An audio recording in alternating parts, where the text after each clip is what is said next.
আমার যখন cancer diagnosis হয় এবং সেটা স্টেজ 4 এ ছিল, আমি এখান থেকে 10 কদম হেঁটে যেতে পারতাম না। আমি উইক হয়ে আমি পড়ে থাকতাম। কখনো কখনো জীবন আমাদের এমন এক পরীক্ষার সামনে দাঁড় করায় যেখানে ভেঙে পড়ার চেয়ে শক্ত হয়ে দাঁড়ানো হয়ে ওঠে সবচেয়ে বড় উত্তর। কারণ আমার মনে হচ্ছে এই মুহূর্তে এখন একটা ক্রাইসিস এসছে। এখন যদি আমি নিজে ভেঙে পড়ি, আমার পরিবারের মানুষজনের মধ্যে আরো বেশি শোকের ছায়া চলে আসবে। ৫ বছর ধরে ক্যান্সারের সঙ্গে লড়াই করছেন উপস্থাপিকা সামিয়া আফরিন। আমার যখন ক্যান্সার ডায়াগনোসিস হয় এবং সেটা স্টেজ 4 এ ছিল, আমি এখান থেকে 10 কদম হেঁটে যেতে পারতাম না। আমি উইক হয়ে আমি পড়ে থাকতাম।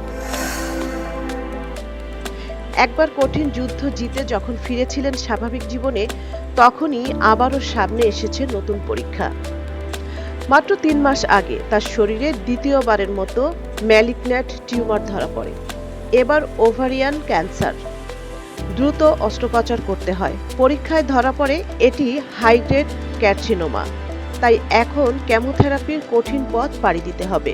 তবে ভয় কিংবা হতাশাকে নিজের উপর ভর করতে দেননি সামিয়া। কেমোর কারণে চুল পড়ে যেতে পারে, চিকিৎসকের কাছ থেকে আগেই জেনেছিলেন।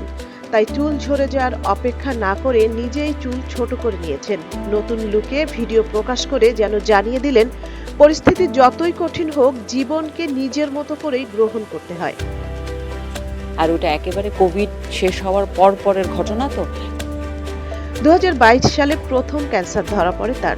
আমার যখন ক্যান্সার ডায়াগনোসিস হয় এবং সেটা স্টেজ 4 এ ছিল, তখন ছিল চতুর্থ ধাপের কোলন ক্যান্সার, যা ছড়িয়ে পড়েছিল ফুসফুস ও লিম্ফো নোডেও। ওরা বলছে যে এটা একটা ম্যালিগন্যান্ট আছে আমার লাঙে। দীর্ঘ ২ বছরের চিকিৎসায় ইমিউনোথেরাপির মাধ্যমে ধীরে ধীরে স্থিতিশীল হয়ে ওঠেন তিনি। অসুস্থতার মধ্যেও থামেননি কাজ, আড্ডা কিংবা স্বাভাবিক জীবন।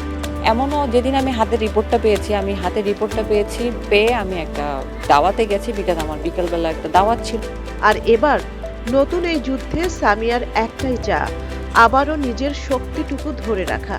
সবার কাছে দোয়া চেয়ে তিনি বলেছেন, আল্লাহ যেন সবকিছু সহজ করে দেন এবং খুব শীঘ্রই তাকে যেন স্বাভাবিক জীবনে ফিরিয়ে আনেন।